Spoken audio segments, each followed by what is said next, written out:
Hello दोस्तों, जेएनएलपी eastern classes में आपका स्वागत है। डिक्टेशन स्टार्ट होगी 3 सेकंड बाद।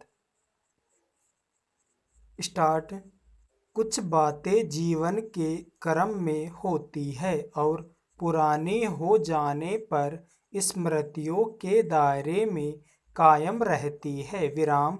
ज़्यादा दिन नहीं हुए, जब डाक बाबू ने दरवाजे पर दस्तक दी तो स्पीड पोस्ट का लिफाफा प्राप्त कर मैंने उनका कुशल से हर बात की तरह पूछा और उनसे मिठाई खाने का आग्रह किया। विराम। वे आभार और धन्यवाद व्यक्त करते हुए कहने लगे कि भाई साहब देर हो जाएगी। विराम।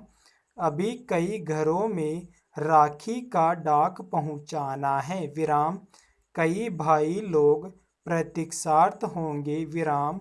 डाक बाबू की इस कर्तव्य परायणता के करुण कथक ने मुझे कुछ पल के लिए तरंगित कर दिया। विराम।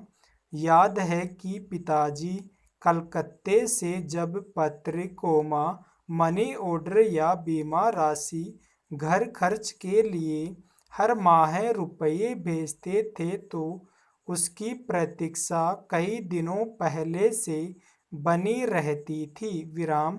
नियत समय पर इसे आने में देर होने पर गांव के डाकघर के पोस्टमास्टर से सहमे कदम और हल्के स्वर में पूछने पर कभी वे सहज भाव से नहीं आने की बात कह देते थे, जबकि भीड़ से घिरी स्थिति में वे झुंझलाते हुए कहते थे कि पैसे आएंगे तो तुम्हारे घर ही जाएंगे, हम थोड़े रख लेंगे। विराम। उदास मन लिए माँ को जब यह बताता तो वे कुछ पल के लिए चिंतित हो जाती थी, क्योंकि हर महीने आने वाले गृह खर्चे की अपनी तय बजट हुआ करती थी। विराम। ऐसा ही कुछ हाल रिश्तेदारों से आने वाले चिट्ठी पत्री की भी होती थी। विराम। कभी कभी गांव के किसी भी टोले में अगर कोई कलंतिया आए तो उनके साथ आए पत्र के साथ हल्की गठरी में पिताजी द्वारा भेजे गए खर्चे की रकम, मौसमी फल, बिस्कुट, कपड़े, खजूर और कागज में भेजे गए नाप के अनुसार हम भाई बहन के हवाई चप्पल आने की उम्मीद लगाए बड़े आतुर और चंचल चित्त से उस पैकेट को घर से लेकर आते थे। विराम। पैकेट खोलने पर आई सामग्री में सबसे पहले हाथी, घोड़े, शेर, ऊंट आदि के चिन्ह के बने बिस्कुट अपने हिस्से में लेने के लिए भाई बहन में छीना झपटी जरूर होती थी। विराम। पेरा। गांव में अवस्थित डाकघरों के स्वरूप और उसकी कार्यसूची में आज व्यापक वृद्धि हुई है, लेकिन 60-70 वर्ष पहले डाकघरों से जीवन की संवेदनाएं जिस गहराई से जुड़ी रहती थी, विराम, वह आज कृत्रिमता के रहस्यमय या शिकार दिखाता है। विराम। अपने पत्र और रुपए आने की प्रतीक्षा पल पहले डाकघर के द्वार से ऐसे युवत रहा करती थी, विराम, मानो वह एक पारिवारिक परिवेश का अहम हिस्सा हो। विराम। संदेश प्रेषक के लिए किसी जमाने में कबूतरों का उपयोग किया जाता था, जबकि राजतंत्रीय व्यवस्थाओं में राजा पीले कागज या विशिष्ट किस्म के कपड़े पर लिखे आपसी संदेश का प्रेषण घुड़सवार दूत के माध्यम से करते थे। विराम। बदलते समय ने डाक विभाग के रूप में अनूठी सौगात मिलने के इंतजार करने वालों के लिए डाकिया डाक लाया की अद्भुत प्रणाली विकसित की। विराम पेरा कभी डाकिये जिस रास्ते से गुजरते, लोग वहां खड़े रहकर अपनी चिट्ठी के बारे में जरूर पूछते थे। विराम चिट्ठी पढ़ने के लिए छीना झपटी भी होती थी और कभी किसी घर में पढ़े लिखे व्यक्ति नहीं होने पर डाकिया ही चिट्ठी पढ़कर सुनाते और अक्सर वे घरों से वे ही चिट्ठी का जवाब भी लिखते थे। विराम शर्मीली स्वभाव लिए घूंघट में कुछ महिलाओं द्वारा अपने परदेसी पति को मुन्नी के बाबूजी को पांव लागी के संबोधन डाक बाबू को चिट्ठी में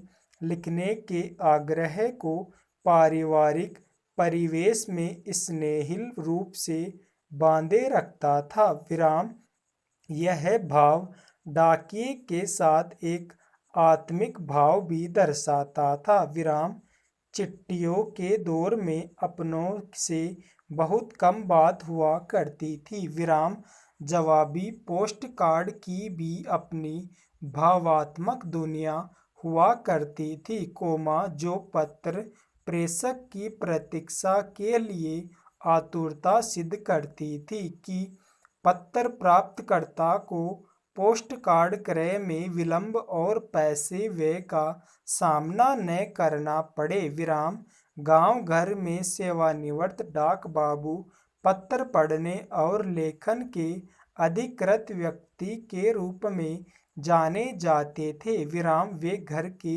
सदस्य के रूप में हर पर्व त्योहार, शादी विवाह में बड़ी श्रद्धा से आमंत्रित भी किए जाते थे। विराम उन्हें लगभग हर घर के दुख सुख को जानने समझने का मौका मिलता था। विराम पेरा शहर हो या ग्रामीण क्षेत्र, कहीं भी किसी की डाक आती तो आज भी डाकिया अपनी जिम्मेदारी से अपना कर्तव्य निभाते हैं। विराम हमें स्वीकार करना चाहिए कि वे हमारे जीवन की समाचार संसाधन के लिए एक आवश्यक अंग बन चुके हैं। विराम एक और ये हमारे जीवन के दुख सुख के पलों के संचुति के प्रमुख स्रोत है, जबकि हमारे स्वजनों से संवाद बंधन में जोड़ने के सफल सूत्र भी है। विराम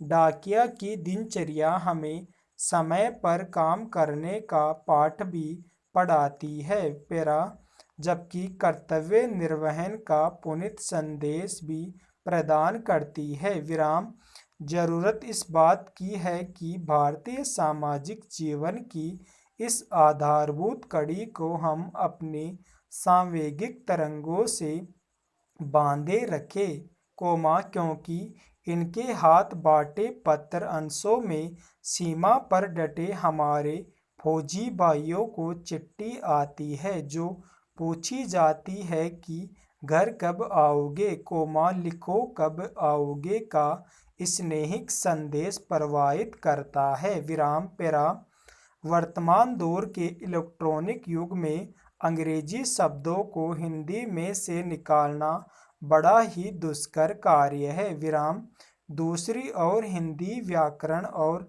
वर्तनी का भी बुरा हाल है। विराम कोई कैसे भी लिखे, सुधार को ही नहीं करना चाहता है। विराम इस भाग दौड़ की दुनिया में शायद बहुत कम लोग ही होंगे जो इस ओर ध्यान देते होंगे। विराम मसलन कोई लिखता है कि लड़की ससुराल में सुखी है, जबकि सही यह है कि लड़की ससुराल में सुखी है। विराम यह सिर्फ उदाहरण भर था। विराम ऐसे बहुत से उदाहरण मिल जाएंगे।